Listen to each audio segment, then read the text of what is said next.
जी बेटा, आज हमने बेटा लेक्चर नंबर 16 शुरू करना है, सेल्फ इंडक्शन का लेक्चर नंबर 16। हम इसका एक लेक्चर पीछे पढ़ चुके हैं ऐसे, ठीक है। आज हम इसका लेक्चर नंबर 16 पढ़ने लगे। तो बेटा हमने पिछले लेक्चर में यहाँ तक पढ़ा था, हाँ जी, इससे पहले लेक्चर में हमने यहाँ तक पढ़ा सेल्फ इंडक्टेंस। अगर करंट 1 एम्पियर होगा तो बेटा L किसके बराबर आ जाएगा, नीचे 1 है तो L is equal to N into phi के बराबर। ये N फाई क्या है, इसको मैं लिख सकता हूँ फ्लक्स, हाँ जी, this is flux linked with this coil, with coil. कोई लफ्ज प्राइमरी सेकेंडरी का यूज नहीं होता, इसमें एक ही होता है बेटा, ठीक है। तो फ्लक्स लिंक विद कॉइल, तो बेटा 1 एम्पियर, किसी भी कॉइल को 1 एम्पियर करंट दो, 1 एम्पियर करंट देने से जिसके साथ ज्यादा फ्लक्स लिंक होगा उसकी सेल्फ इंडक्टेंस ज्यादा। ये तरीका है कंपैरिजन का। आप सबको एक एक जैसा करंट दें, सब 10 कॉइल है ना, तो 10 कॉइल को एक जैसी कंडीशन पे रखें, 1 एम्पियर 1 एम्पियर 1 एम्पियर, सबको 1 एम्पियर करंट दें। और जिस कॉइल के साथ ज्यादा फ्लक्स लिंक हो रहा होगा उसकी सेल्फ इंडक्टेंस भी ज्यादा होगी। बेटा जो छोटी सी कॉइल है, करंट उसको भी 1 एम्पियर दिया, अब उसकी टर्न ही 1-2 है, उसमें फ्लक्स कम लिंक होगा, उसका फ्लक्स कम बनेगा, N फाई कम होगा, नंबर ऑफ टर्न्स कम है, उसकी सेल्फ इंडक्टेंस कम होगी। और जिसकी नंबर ऑफ टर्न्स ज्यादा होगी उसकी सेल्फ इंडक्टेंस ज्यादा बनेगी। तो एक जैसा करंट देने से जिस कॉइल के साथ ज्यादा फ्लक्स लिंक होगा उसकी सेल्फ इंडक्टेंस ज्यादा होगी। चलें अब इसको हम, इसके डिपेंडेबिलिटी फैक्टर्स भी इधर ही देख लेते हैं, किन किन पैरामीटर्स पर डिपेंड करता है। डिपेंडेंस, हाँ जी, डिपेंडेंस ऑफ सेल्फ इंडक्टेंस। ये बेटा किन किन पैरामीटर्स पर सेल्फ इंडक्टेंस डिपेंड करती है। बेटा म्यूचुअल इंडक्शन के टॉपिक में म्यूचुअल इंडक्टेंस के 5 पैरामीटर्स हैं, इसके सिर्फ 3 हैं। नंबर 1, सेल्फ इंडक्टेंस डिपेंड करती है नंबर ऑफ टर्न्स पर, हाँ जी, नंबर ऑफ टर्न्स। एक तो ये नंबर ऑफ टर्न्स पर डिपेंड करती है बेटा, जितनी ज़्यादा नंबर ऑफ टर्न्स होंगी उतनी सेल्फ इंडक्टेंस की वैल्यू भी ज़्यादा निकलेगी। अच्छा, उसके बाद बेटा दूसरे नंबर पर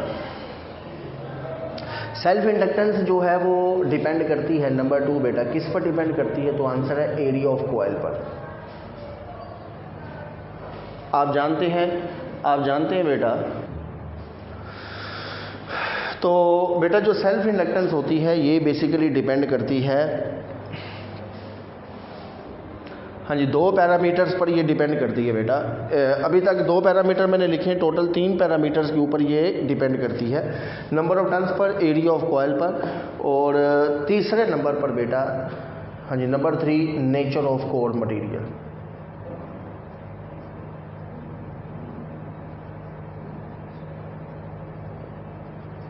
ठीक हो गया। तो बेटा म्यूचुअल इंडक्टेंस में ये 3 चीजें तो थी, इसके साथ 2 चीजें और थी। एक क्लोजीनेस, देखिए क्लोजीनेस का ताल्लुक म्यूचुअल इंडक्टेंस में ही होगा ना, उसमें 2 कॉइल होती हैं, उसी में तो लिखना कितनी क्लोज है या दूर है।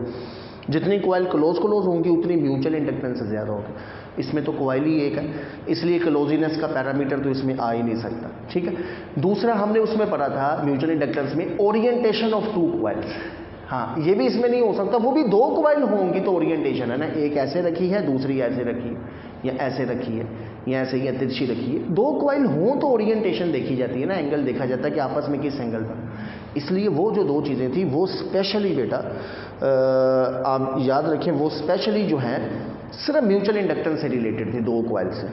वो 2 खत्म कर दें, पीछे उसकी 3 और इसकी 3 बराबर। हाँ, सिर्फ एक चीज़ का फर्क था कि उसमें मैंने एरिया के साथ म्यूचुअल एरिया का लफ्ज़ लिखा था कि 2 कॉइल है, दोनों कॉइल का एरिया बढ़ने से म्यूचुअल इंडक्टेंस बढ़ती है, सिर्फ एक कॉइल के एरिया बढ़ने से नहीं बढ़ती, वो मैंने आपको बता दिया। तो इसके सिर्फ 3 डिपेंडेबिलिटी फैक्टर है, नेचर ऑफ कॉइल बेटा, area of coil, nature, number of turns, area of coil, और नंबर 3 बेटा नेचर ऑफ कोर मटेरियल। और आप जानते हैं, वो मैंने शुरू में बता दिया कि हम कौन सा कोर मटेरियल यूज़ करते हैं, वो जो अच्छा मैग्नेटिक मटीरियल होता है जैसे आयरन है। जी बेटा चलें, अब ये जो आपके पास फार्मूला बना था N फाई किसके बराबर है, Li के, इसे इक्वेशन 1 में पुट कर दें।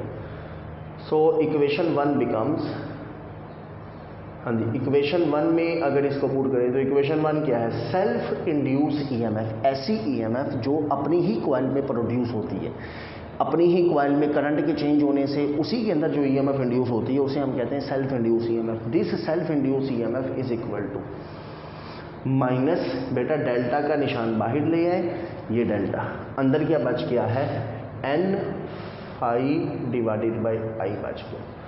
हाँ जी, E L is equal to minus delta, और एन फाई किसके बराबर है, N phi is equal to L into I के बराबर है। हाँ जी, तो फिर मैं लिख सकता हूँ एन फाई की जगह ये एल आ गया, ये आई आ गया, सॉरी ये नीचे डेल्टा टी है बेटा, ये यहाँ पर ऐसे डेल्टा टी लो बेटा, ठीक है। तो एन फाई ऊपर जो एन फाई है उसकी जगह हमने क्या लिख दिया, एल इंटू एल।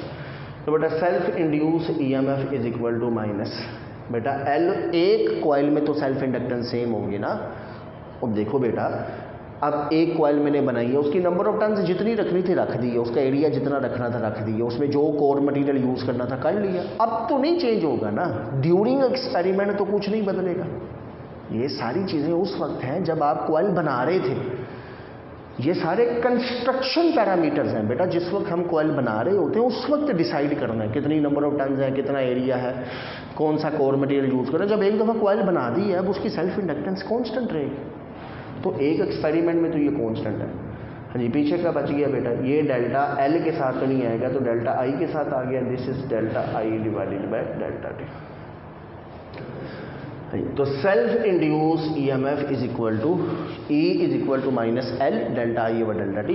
तो आप देखें बेटा, सेल्फ इंड्यूस ईएमएफ वो ईएमएफ जो उसी कॉइल में प्रोड्यूस होती है, it is directly proportional to rate of change of current. कोई प्राइमरी नहीं, कोई सेकेंडरी नहीं। पिछले टॉपिक में मेंशन करना पड़ता था, प्राइमरी में करंट चेंज हुआ है, सेकेंडरी में ईएमएफ इंड्यूस हुई है, मेंशन करना पड़ता था। इसमें कोई मेंशन नहीं करना। जितना करंट उस कॉइल में एक सेकंड में जितना करंट चेंज करोगे बेटा, rate of change of current का मतलब क्या होता है, rate of change of current का मतलब होता है एक सेकंड में जितना करंट चेंज करोगे उतनी ईएमएफ इंड्यूस होगी। तो self induce EMF is proportional to rate of change of current. एक सेकंड में जितना करंट चेंज होगा, एक सेकंड में पर सेकंड में जितना करंट चेंज करोगे उतनी उसमें ईएमएफ इंड्यूस होगी, ठीक है। तो this self induce EMF is proportional to the rate of change of current flowing through the coil. जी बेटा, यहां पर ये माइनस का साइन, चले इसको भी छोड़ें जरा। इसमें सेल्फ इंडक्टेंस एल है, अगर मैं इस फार्मूले से एल को जरा सेपरेट करूं, एल को डिफाइन करें, इस फार्मूले से भी डिफाइन कर देते हैं। पहले मैंने आपको इससे भी तरीका बताया, बिल्कुल ठीक है। हमारी किताब में वैसे इससे उसने डिफाइन नहीं किया, उसने इसी से किया। तो यहां से अगर आप करें तो एल इज इक्वल टू, जी बेटा, delta I over delta T, delta I upon delta T. पूरी एक रकम है, पूरी एक रकम है। इस पूरी रकम को दूसरी तरफ लेके जाओगे, डिवाइड हो जाएगी। देखो ना, delta I upon delta T L से ज़रब खा रहा है ना, ये ज़रब खा रही है, इसको दूसरी तरफ लेके जाएंगे तो डिवाइड हो जाएगी। तो L is equal to E L divided by delta I upon delta T. बेटा माइनस का साइन डायरेक्शन के लिए, उसका पर्पज हो रहा है, हम सिर्फ यहाँ पर मैग्नीट्यूड लिख रहे हैं। तो delta I upon delta T दूसरी तरफ गया तो ये ईएमएफ से डिवाइड हो गया। तो self inductance is equal to self induce EMF divided by delta I upon delta T. अब जरा यहाँ पर देखें, सेल्फ इंडक्टेंस की डेफिनेशन अगर बनाई जाए तो कैसे बनाएंगे। सेल्फ इंडक्शन बेसिकली क्या है, देखें, it is the ratio of self induce EMF, बेटा ऊपर क्या है सेल्फ इंड्यूस ईएमएफ, नीचे क्या है, नीचे है rate of change of current. कोई प्राइमरी का लफ्ज नहीं है, कोई सेकेंडरी का लफ्ज नहीं है, इसलिए ये कदरे ज़रा आसान है डेफिनेशन। तो सेल्फ इंडक्टेंस होती है basically the ratio of self induce EMF to the rate of change of current. Self induce EMF और rate of change of current की रेशो को सेल्फ इंडक्टेंस कहते हैं। सेल्फ इंडक्टेंस का यूनिट क्या होगा, और वही यूनिट है जो म्यूचुअल इंडक्टेंस का यूनिट है। बेटा कैसे, यहां से भी देखें, ऊपर क्या है, एन फाई फ्लक्स ही है ना, टोटल फ्लक्स है। और एन तो नंबर होता है यार, इसकी कोई यूनिट नहीं है, फाई का यूनिट होता है बस, फ्लक्स। ऊपर फ्लक्स है वेबर, नीचे करंट है एम्पियर, तो सेल्फ इंडक्टेंस का यूनिट हो गया वेबर पर एम्पियर। इधर आ जाए, वही चीज़ है, ऊपर वोल्ट नीचे एम्पियर, ये सेकंड। तो इसके यूनिट क्या बनते हैं, तो इसका यूनिट बनता है बेटा, इसे वोल्ट सेकंड पर एम्पियर भी इसका यूनिट है, वेबर पर एम्पियर भी इसका यूनिट है। इन दोनों को हम एक ही लफ्ज़ से रिप्रेजेंट करते हैं, जिसे हम हेनरी कहते हैं, कैपिटल एच से रिप्रेजेंट करते हैं। तो सेल्फ इंडक्टेंस और म्यूचुअल इंडक्टेंस दोनों के यूनिट सेम है, बिल्कुल सेम है, दोनों के यूनिट बिल्कुल सेम है बेटा, यूनिट में कोई फर्क नहीं है। ठीक है, सेल्फ इंडक्टेंस और म्यूचुअल इंडक्टेंस दोनों के यूनिट्स बिल्कुल सेम है। वोल्ट सेकंड पर एम्पियर कह लें या वेबर पर एम्पियर कह लें, दोनों चीज़ें बिल्कुल सेम है। ठीक है, और ये किसके बराबर है? हेनरी के बराबर, after the name of Joseph Henry. बेटा जोसेफ हेनरी साइंटिस्ट का नाम है, उसी के नाम पर हमने ये यूनिट रखे हुए हैं।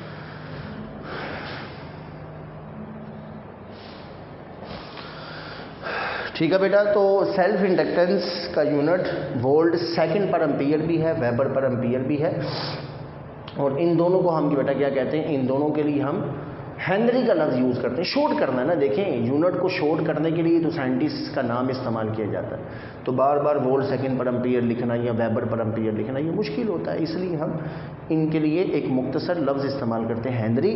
और हेनरी एक साइंटिस्ट का नाम है, उसी को ऑनर देने के लिए हमने इनका यूनिट हेनरी रखा हुआ है। ठीक बेटा, फिर से वही 1 हेनरी की सेल्फ इंडक्टेंस कब होगी? 1 हेनरी की सेल्फ इंडक्टेंस कब होगी? तो 1 हेनरी की सेल्फ इंडक्टेंस होगी, यानी एक कॉइल की सेल्फ इंडक्टेंस 1 हेनरी कब होगी? तो आंसर है उसकी सेल्फ इंडक्टेंस 1 हेनरी। दो तरह से एक्सप्लेन कर लो, जैसे दिल करता है। चीज़ों को सीखना है बेटा, चीज़ों को अच्छी तरह सीखना है, रट्टे नहीं लगाने। देखो सीखने के बाद रट्टा लगाना आसान होता है, वो पहले समझो तो सही उसको। हम इसको दोनों तरह से डिफाइन कर सकते हैं, इस इक्वेशन से भी कर सकते हैं, N phi is equal to L I वाली से, ये L is equal to N phi upon I, हम इससे भी कर सकते हैं।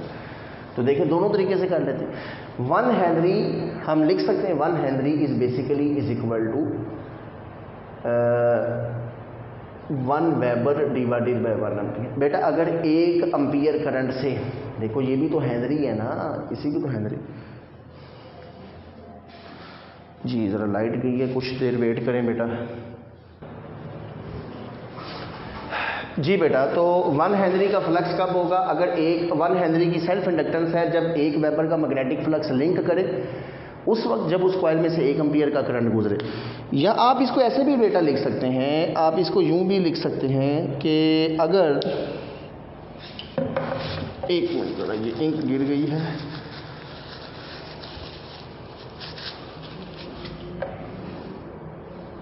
अच्छा, अगर बिल फर्ज, जी बेटा, अगर 1 वोल्ट की ईएमएफ इंड्यूस हो, कब? जब 1 एम्पियर पर सेकंड का करंट फ्लो करेगा। 1 एम्पियर पर सेकंड का जब करंट फ्लो करे किसी भी कॉइल में से, ये जो आपके पास कॉइल है, 1 एम्पियर पर सेकंड का करंट चेंज हो, सॉरी, क्योंकि ये देखिए ना सेल्फ इंडक्टेंस किसके बराबर है? It is the ratio of self induce EMF to the rate of change of current. अगर कॉइल में करंट में चेंजिंग 1 एम्पियर की हो 1 सेकंड में, rate of change of current 1 ampere हो 1 सेकंड में, और उस कॉइल में ईएमएफ इंड्यूस हो 1 वोल्ट की, तो उस वक्त जो सेल्फ इंडक्टेंस होगी वो 1 हेनरी में। दोनों तरीके से डिफाइन कर सकते हैं।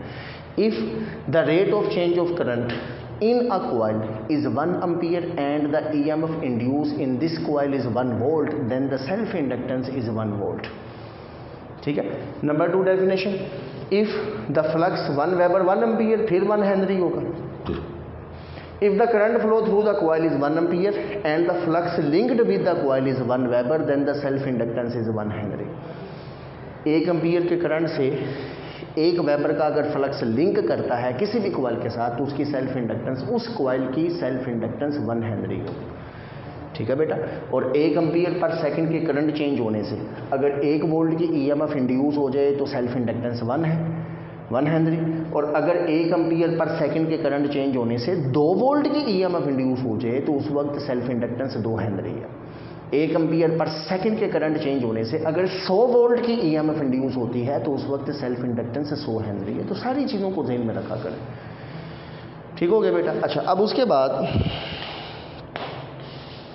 जी बेटा, अब यहां पर ज़रा वापस आ जाए दोबारा इस पॉइंट पर। ये जो माइनस का साइन है बेटा, ये जो इस फार्मूले में माइनस का साइन, तो आप जानते हैं माइनस का साइन किसको रिप्रेजेंट कर रहा है? Negative sign. तो नेगेटिव जो साइन है ये बेटा बेसिकली डायरेक्शन को रिप्रेजेंट कर रहा है। हाँ जी, ये बेसिकली डायरेक्शन को रिप्रेजेंट कर रहा है। अच्छा, कौन सी डायरेक्शन? इंड्यूस ईएमएफ की डायरेक्शन। किसके मुताबिक? According to Lenz law. हाँ जी, अकॉर्डिंग टू लेंज़ लॉ।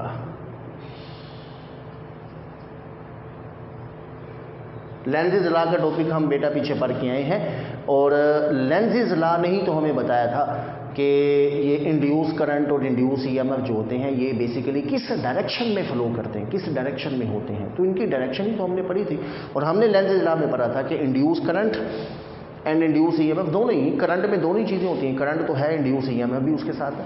तो बहरहाल इंड्यूस करंट और ईएमएफ हमेशा उस डायरेक्शन में होते हैं कि वो जिस चेंज से प्रोड्यूस हुए हैं उसी चेंज को अपोज कर सकें। ये लेंज़ लॉ। तो माइनस का साइन बेटा पूरे चैप्टर नंबर 15 में चलता है।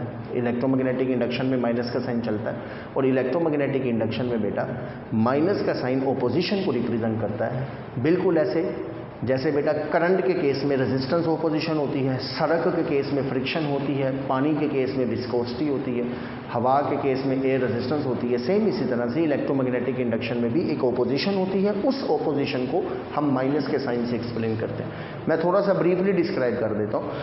देखो, जब इस कॉइल में करंट फ्लो करेगा, दोबारा से वापस आए, जब इस कॉइल में करंट फ्लो करेगा, रियोस्टेट के जरिए आप करंट को चेंज करेंगे ना बेटा, रियोस्टेट के जरिए रेजिस्टेंस चेंज होगी, करंट चेंज होगा।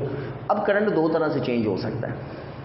हम करंट को चेंज कर सकते हैं डिक्रीज करके भी बेटा। अगर मैं रियोस्टेट से रेजिस्टेंस बढ़ा दूं तो करंट कम होगा, अगर मैं रियोस्टेट से रेजिस्टेंस कम कर दूं तो करंट ज़्यादा हो जाएगा।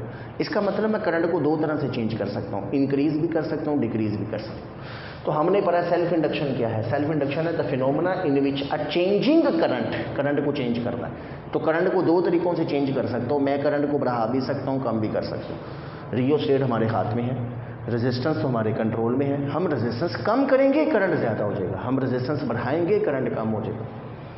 अब ये करंट के चेंज होने से ईएमएफ प्रोड्यूस होती है, क्योंकि करंट चेंज होने से फ्लक्स चेंज होता है ना, फ्लक्स चेंज होने से ईएमएफ आती है। तो बेसिकली तो करंट ही है ना पीछे जो इस कॉइल में चेंज होगा।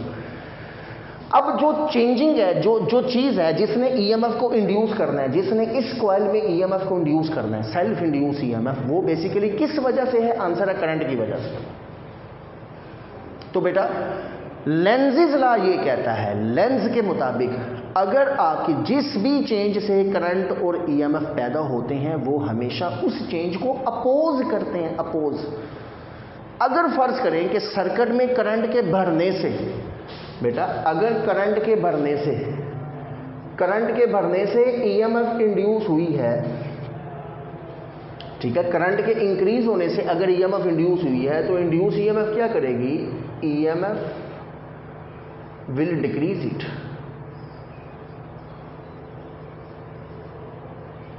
अगर करंट कॉइल में करंट के बढ़ने से ईएमएफ इंड्यूस हुई है तो वो सेल्फ इंड्यूस ईएमएफ पता क्या करेगी? वो सेल्फ इंड्यूस ईएमएफ अपने सर्किट में करंट को कम करेगी, ओपोजिट, वो अपना ओपोजिट करंट चलाएगी। देखो ये जो पॉजिटिव चार्ज है, ये पॉजिटिव चार्ज अगर इधर को जा रहा है, कोई तो है ना फोर्स जो इसे इधर चला रही है, जो ईएमएफ इंड्यूस होगी वो भी तो एक फोर्स है ना, इलेक्ट्रोमोटिव फोर्स। बैटरी की ईएमएफ अगर चार्ज को इधर चला रही है, जो ईएमएफ इंड्यूस होगी इस कॉइल में वो इस चार्ज को इधर चलाएगी, ऑपोजिट। ठीक है, अगर ये बैटरी की वोल्टेज है, ईएमएफ है, तो जो ईएमएफ इंड्यूस हुई है उसे हम कहते हैं सेल्फ इंड्यूस ईएमएफ, ईएल से रिप्रेजेंट करते हैं। तो इंड्यूस ईएमएफ इसे ऑपोजिट चलाएगी। तो बेटा अगर करंट के बढ़ने से, करंट का बढ़ना चेंज है, करंट के बढ़ने से अगर ईएमएफ इंड्यूस हुई है तो ईएमएफ उस करंट को डिक्रीज करेगी, ईएमएफ विल डिक्रीज इट। तो हमारी जो ईएमएफ होगी, इंड्यूस ईएमएफ, वो क्या करेगी? वो इसको बेटा डिक्रीज करेगी, जिस भी चेंज से पैदा हुई उसे कम करना है। इसलिए तो हम इसको कहते हैं बैक ईएमएफ बेटा। इसलिए सेल्फ इंड्यूस ईएमएफ के लिए एक लफ्ज इस्तेमाल किया जाता है, इसे हम क्या कहते हैं? Back EMF. बैक, ये किसके लिए लफ्ज इस्तेमाल होता है? सेल्फ इंड्यूस्ड ईएमएफ के लिए। हाँ जी, सेल्फ इंड्यूस ईएमएफ को हम एक लफ्ज से रिप्रेजेंट करते हैं और वो लफ्ज क्या है बेटा? Back EMF. This is back EMF. क्यों? वो अपने ही सर्किट में करंट के अगेंस्ट हो जाती है।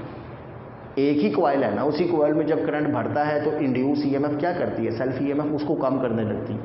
हम कहते हैं कि अपनी ही कॉइल के अगेंस्ट चल रही है, अपने घर के खिलाफ चल रही है। इसलिए हम समटाइम्स सेल्फ इंड्यूस ईएमएफ को बैक ईएमएफ कहा जाता है। और बेटा दूसरा केस, अगर फर्ज करें करंट के कम होने से, अगर करंट का कम होने से ईएमएफ प्रोड्यूस होगी तो ईएमएफ उसको क्या करेगी, तो ये जो इंड्यूस ईएमएफ है, induce EMF will increase it.